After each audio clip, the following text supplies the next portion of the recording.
Salut à tous. Lors de la précédente lecture, je vous avais lu une petite histoire de Noël. Et donc, pour continuer sur le même thème aujourd'hui, je vous ai prévu une autre lecture de Noël.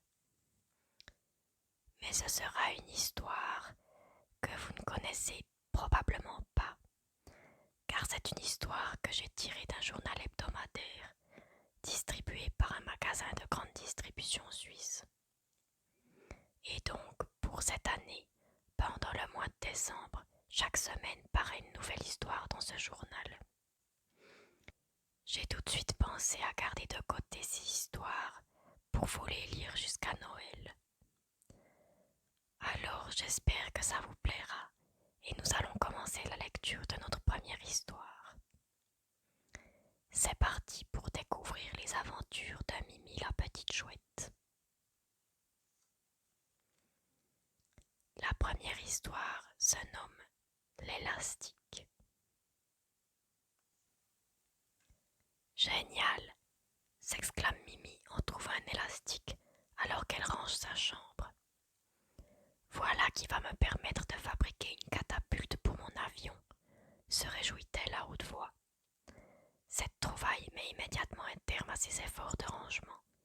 Qui peut bien avoir envie de mettre de l'ordre dans sa chambre quand il y a de quoi fabriquer un petit avion en balsa avec une catapulte? Pas Mimi en tout cas. Ah oui, au fait, Mimi est une chouette. Une petite chouette à l'imagination débordante et qui adore bricoler. Elle s'invente les aventures les plus extraordinaires et n'est jamais à court d'idées de bricolage. Mais surtout, la petite chouette aime partager ses aventures avec Effie, la petite écureuil, Eddie, le renard, et Lou, le lapin. D'ailleurs, Mimi aimerait leur fabriquer des cadeaux. Après tout, c'est bientôt Noël. Notre petite chouette souhaite offrir une longue vue à Effie, son ami l'écureuil. Pour Eddie le renard, ce sera une boule à neige. Enfin, pour Lou, le lapin, elle veut fabriquer un petit avion. Au travail, se dit Mimi en allant chercher dans l'armoire ses affaires de bricolage et les plans de l'avion qu'elle a conçus elle-même. La petite chouette réfléchit et essaye de construire une catapulte avec l'élastique. Pendant ce temps, elle murmure pour elle-même. Voyons, si je fixe l'élastique ici, ça devrait marcher. À cet instant, son père jette un œil dans sa chambre et lui demande.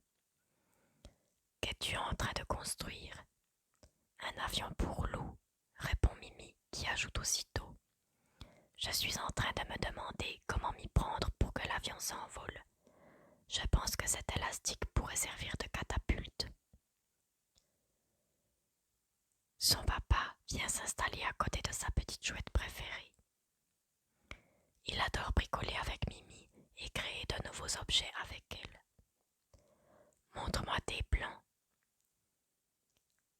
Tandis que le papa tient les plans, son regard passe sans cesse de l'élastique à l'avion avant de revenir au plan. Au bout d'un moment, il regarde Mimi, les yeux étincelants de joie, et s'exclame. Que dirais-tu d'utiliser cet élastique pour fabriquer un moteur à élastique à ton avion? Comme cela, il pourrait voler tout seul. C'est une idée fantastique, s'enthousiasme Mimi qui se met aussitôt à modifier ses plans. Après moult travaux de découpage, de peinture et d'assemblage, Mimi et son papa rayonnent de bonheur car ensemble ils y sont arrivés. Le petit avion en balsa, équipé de son moteur à élastique, est maintenant prêt à voler. Et c'est là que cela se produit. Par inadvertance, Papa Chouette bouscule Mimi, qui tient l'avion après en avoir remonté le moteur à élastique. Celle-ci, surprise, lâche l'avion qui s'envole d'un coup et passant par la fenêtre, prend la direction de la forêt. Aussitôt suivi par Mimi. Adieu, arbre douillet, et en avant pour la prochaine aventure.